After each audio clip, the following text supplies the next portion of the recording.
Bike check is a little bit like your car. You have a quick look if you've got a flat tire and things like that. The same you should do every single time you take your bike off the rack. Small checks, what we call the M check. It's basically starting here, going down here, down to the BB, up to the saddle and back to your axle. First of all, I check my tire pressure and I use both hands at the same time to see that there's maybe not a difference in pressure, because that can affect you quite negatively out on the trail.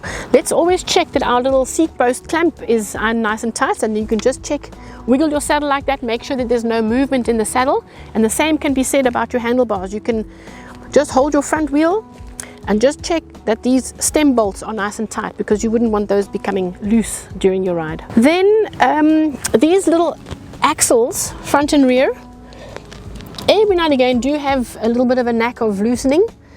We've seen it before, so it's always a good idea just to take your Allen key and just double check that your front and your rear axles are very well tightened. Saddle height is also one of those factors that can make or break a ride, in the sense that, you know, if it's too high, you're running the risk of injuring your knees, and if it's too low, you're definitely going to have a little bit of an overload on the use of your quad muscles. Get on the bike, and then with the saddle up in this up position, you should just be able to brush your heel on the pedal, and that should give you a closest damn-it position in your saddle height.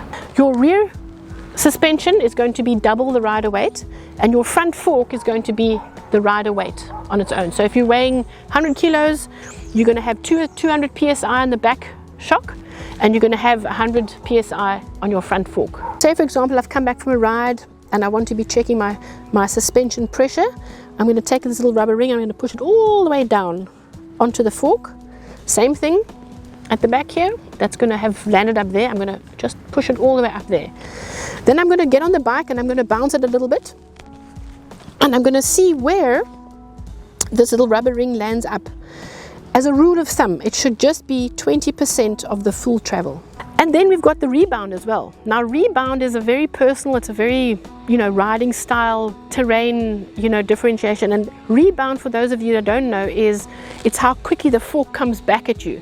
A lot of people like coming quickly back, but some people find that too bouncy, and then they can slow it down.